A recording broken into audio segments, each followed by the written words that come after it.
opening the branch, the Federal Minister On for return to Children, government, Mr. we Peter would Morris, urged re-establish doctors the to universal directly health bill insurance. Medicare for Most of patient you services. are aware If that a the Health doctor does Insurance this, Commission the visit will cost for 6 nothing. months, If a doctor we have been chooses to charge extremely a busy patient, preparing for 85% the of 1st the of scheduled February. cost It's will had to be be refunded by refurbished Medicare, but or the even patient will have to relocated. pay the difference. The Mr. fulfilment of Morris our described major arguments against election direct undertaking billing as a last-ditch last stand by a minority of medical practitioners. Meanwhile, private health fund officers throughout the area were busy explaining the workings of Medicare to customers. It seems many people are unaware that the scheme will cover them for doctors' visits, for hospital treatment in a public ward, and for outpatient services. In category 3, if there's one or two hospitals into a private Pay hospital. for extras such as dentistry. It's in these What's the areas that cost for private us to health go into a funds will shared continue room? to operate. If you want. It will be some months before the effects of Medicare on private hospitals becomes obvious.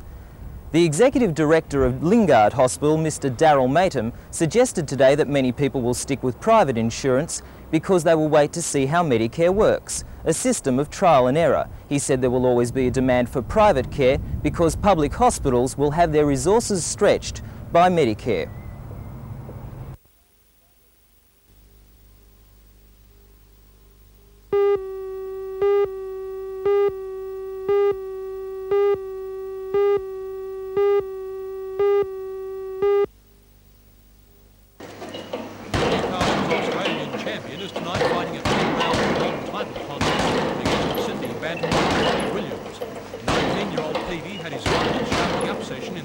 Workers due to late today. The uncle will fly out on February 15th for a series of fights in the Philippines. His return to Australia is due to defend his Australian title. He's not likely to be in New Zealand. They asked the wants for him to win to get his fight before going overseas. Very important, I think, because Bobby Williams has already fought the current world champion. He's rated #1, so if I can beat him, I think I'll have a go at the world champion one day.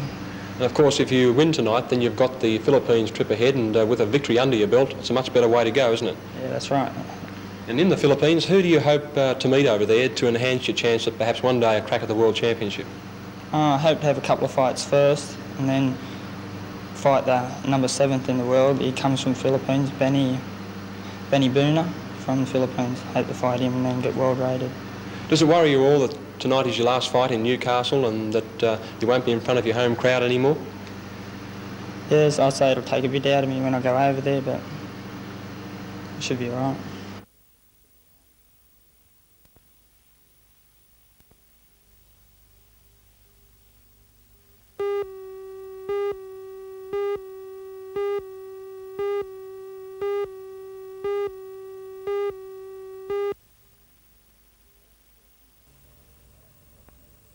I don't know about you, but I always make a point of keeping records of everything that I have. And I mean records of everything that I have, or we have, so to speak. And when I talk about records, I'm talking about copies of important documents like wills, powers of attorney, birth certificates, death certificates, life policies, mortgages, etc., etc. Now I say this for a very important reason. Believe it or not, there are tens of thousands, hundreds of thousands of individuals, let alone business people, who do not keep accurate records. And quite frankly, they're courting financial disaster if the worst should happen. Let's say, for example, your home is burgled or there is a fire and you've kept all your papers in your home. What are you going to do, particularly when it comes to taxation? I know through a member of my own family who a few months ago lost some very important taxation papers, the hassles that this can create. Now, the other intriguing thing about keeping important documents, or records of important documents, is that most people, and I include the big business houses, or many of the big business houses, as well as small business people and private individuals, is that they keep the copies in the same place. Now, think about that. If I were in that situation, in fact, this is what we do, we keep an extra copy. We keep a copy in our office, and our home is our office, or part of our home is our office, and we also keep another copy in a separate place. So if by any chance there is a burglary or there's a fire and we lose them in our own home, we have another source to go to without all those worries and hassles that I referred to before. Now think about it, and don't forget, of course, if you've got some very important assets, to take a photograph or two. Cars, for identification purposes, or if you're involved in an accident, photograph the damage. This can mean the difference between the claim being granted or not being granted. As I said, think about it, and I'll see you next Monday.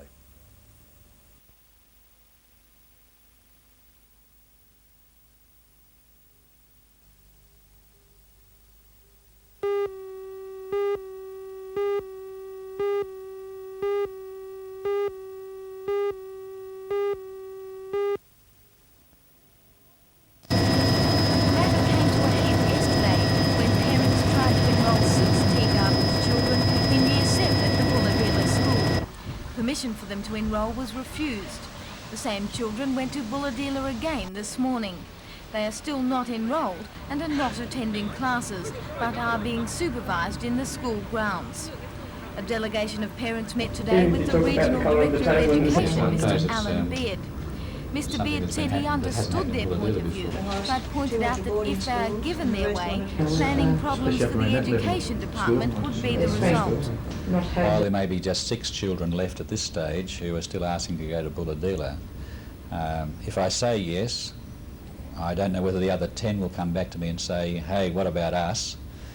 And if then I'm forced to say yes to those, if in future years a similar proportion want the same service, then we're looking at accommodation problems at Bulahdelah immediately and great expense for the government. Today's meeting was not an angry one. After an hour and a half, both sides agreed that the matter should be referred to the Director General of Education in Sydney. His ruling is expected early next week. Following today's meeting, the parents said they were confident that the Director General of Education would decide in their favour. But if he doesn't, the fight won't be over.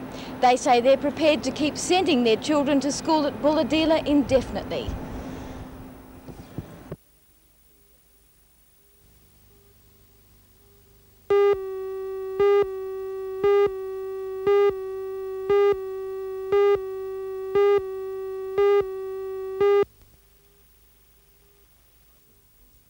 No, London's leading landmark has not been moved around the world.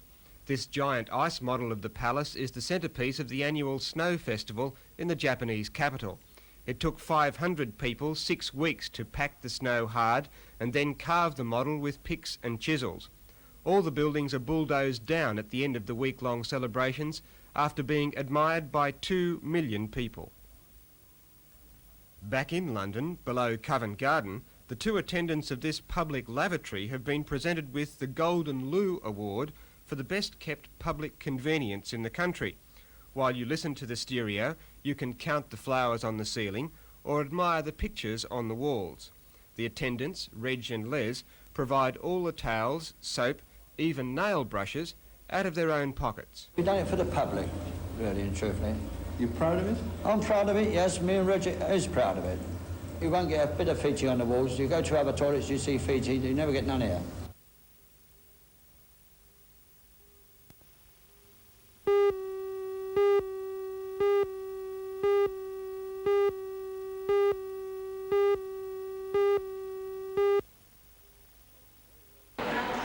Both Merewether and Newcastle high schools have accepted the young men into Year 12 classes. The Malaysian government selects the students for their technical aptitude. The aim of the year's schooling is to matriculate to one of our universities to study engineering or science. The young men are all aged 19 and have just completed a concentrated English course prior to coming to Australia. While here they will study Indonesian and English as well as physics, chemistry and mathematics. The Malaysian government pays each student an allowance of $300 a month to buy food, clothes and books. But what about accommodation? We rent a house in Newcastle. Then maybe with 5 students in one house, or 3 or 2. And you all have to look after yourself? Yeah. Will that be hard, being away from home? Quite hard. For most of their lessons, the students will integrate into normal classes, although English and Indonesian will be taken separately. The principal of Merewether High School, Mr. Bruce Bensley, says the boys are settling in well. Naturally, with another 15 students, it requires more staff in order to do it, but that will be adjusted by the department when our numbers are complete. How do the students, the other students, usually react? They're very excited at the moment, as a matter of fact. Our Interact Club, for example, look forward to having them talk about the conditions in Malaysia, their culture and their background, because it is different from ours. I believe they have a special prayer time arranged each day. Yes, as part of their religion, they must pray every day, and we have set aside a special room where they can go quietly on their own for the length of time they need to. It varies from day to day what they need. Are you confident that these boys will be able to matriculate? Yes, I've spoken to them and our teachers have seen them. It looks at this stage they are what I would call above average students. They should do well.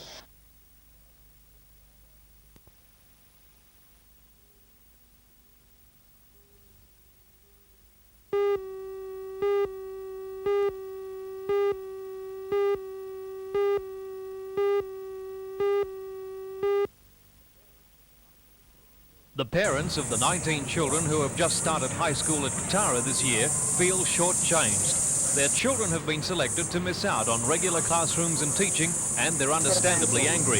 High school students are graded on primary school exam results. They're classified as Stream A, Stream B or General Activities, depending on their primary school achievements. These children are classified Stream B, but spent today sitting in the playground. The teachers at Katara High have put a ceiling of 30 students per class. Under that quota, Katara is short a full-time and one casual teacher to take this extra class. Bruce Webster is the spokesman for the angry group of residents. We finished up with 19 He says the children are upset by the incident. My child, for example, is quite flabbergasted by it all because he came to school nicely spit and polished to do his duty and get good marks, and he can't achieve that here at the moment, and neither can the other 18 children, because even now as we stand here you can see they're standing in the parade ground next to the fish pond without a teacher, and all the other children who are getting taught are looking at these kids and saying, well, I wonder what's wrong with them. Some sort of victimisation, do you think? There has to be victimisation, doesn't it? Why them? Why not the A stream? Why does the B stream have to suffer? Why do these 19 children have to suffer here in Australia where they're supposed to be the land of education and hope and glory? So who's to blame? Is it the teachers for their ceiling level, or is it the education department? I don't blame the teachers. I blame the education department for not providing immediately a teacher, a 1.4 number of teachers to take the place in front of these children and give them the education that they deservedly need. And in the meantime, what are they doing? They're sitting by the fish pond watching the fish go round and round in circles.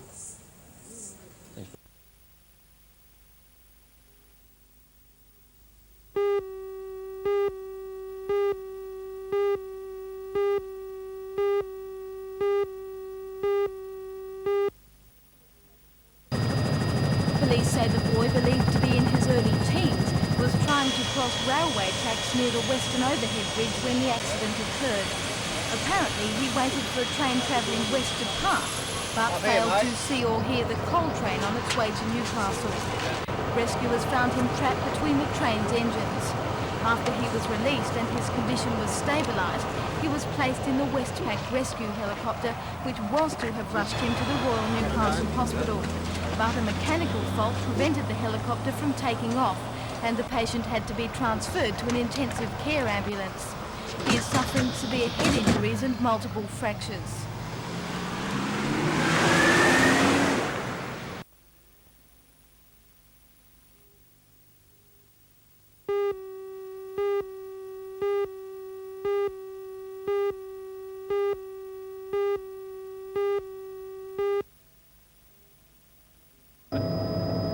This was Newcastle Harbour last Wednesday. The swollen Hunter River brought piles of branches, logs and rubbish downstream. That debris was slowly carried out to sea and has finally come to rest here on Stockton Beach. The beach was closed over the weekend because it was felt that swimmers may be injured by the large logs and branches as they were washed in by the waves. Today, Stockton Beach is open, but most people have understandably opted to swim and sunbathe elsewhere. The debris stretches for 7 kilometres and in some places is strewn across the entire width of the sand. The clean-up will begin tomorrow, when the Newcastle City Council expects the last of the rubbish to be washed ashore. The operation will involve 3 bulldozers and is expected to take more than a week.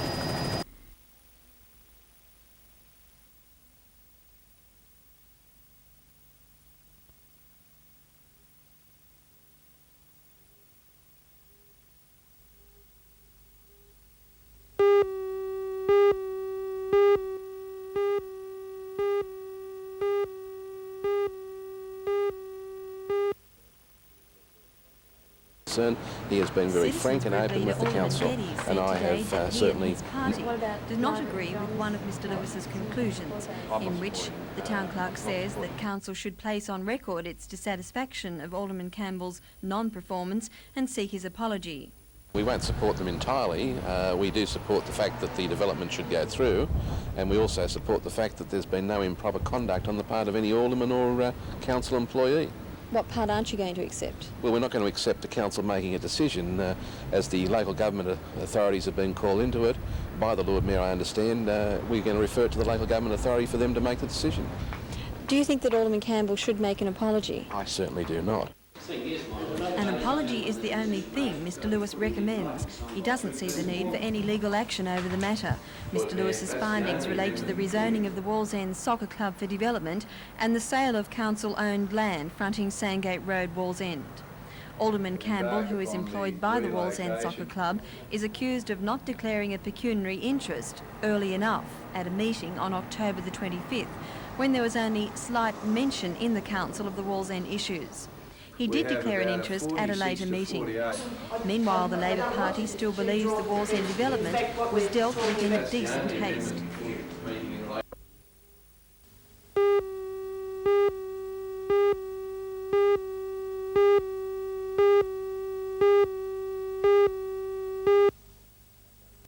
No, that was one of the specialist Keith Davies' book, Our Arid Environment, is the result of personal experience of the harsh central Australian desert and countless hours of research. So you would have seen Keith that as you says were that in driving spite into of the 70% inhabitants of of the Australia being in the arid zone, surprisingly little has been written about the animals which survive such probably conditions. two-thirds. He feels his new book fills a gap.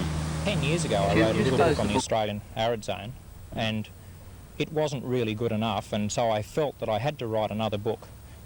It's taken me the last 7 years to gather the information and write the book, and I've really enjoyed it. You love that area, the desert, the arid zone. It's got a lot of appeal for you. Of course it has. I went out with the Leyland brothers some 16 years ago to went on that West-East crossing expedition, and I got the love of the desert then, and since then I've gone out 7 times myself with my wife and family, and I've collected all the information, and the book is the product of that. It's become a family exercise. You all enjoy it. Oh yes, it's a really important part. I feel that I want to go out with my family, and actually my children are my best critics. If I write and they don't understand what I've written, they don't flatter you at all. They tell you whether it's interesting or not, and that's what I use as a guide as to what's in the book. So you've avoided an academic approach. It's a book on nature that everybody should be able to understand. Yes, that's true. I've tried to write it so that the average family man can drive along or go in a coach and use it to read to gain an understanding of what goes on and what the animals do in the arid zone.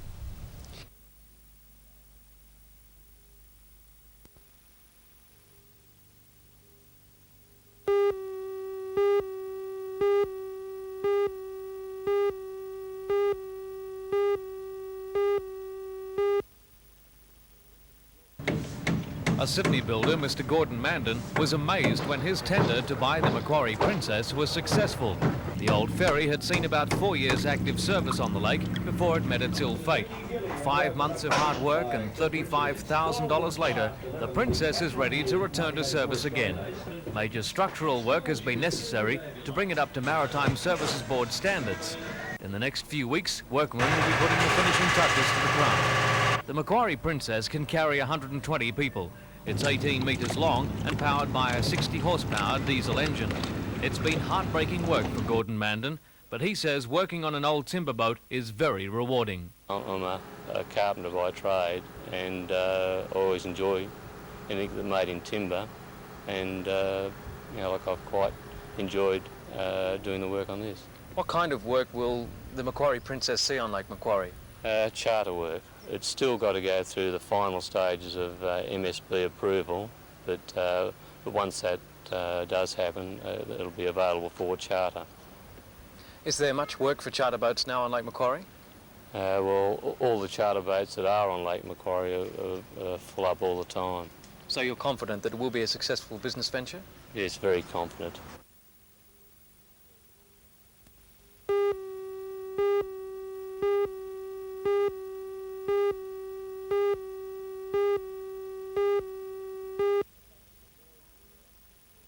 It's up to the board Firemen to met in the agree or Newcastle Trades otherwise Hall as this they morning to outline. hear the findings of It's in the Commissioner news sheet Patterson, which which should were be handed down in I've Sydney explained to yesterday. some fellows The over- findings were basically what over the the firemen phone, wanted. made the Monday, Two men in the Newcastle so there control wasn't room any at all times, except on Saturday and Sunday nights, when, during the bushfire danger period, there would be one man, plus another available from the station staff to assist. Firemen wanted the same weekend arrangement during the non-bushfire period, but this has not been achieved. We have decided to accept the Commissioner's recommendation, where in that recommendation it leaves grounds for negotiation for the non-bushfire period, and that's what we're doing. We've accepted it as such now, with negotiations to take place for that time.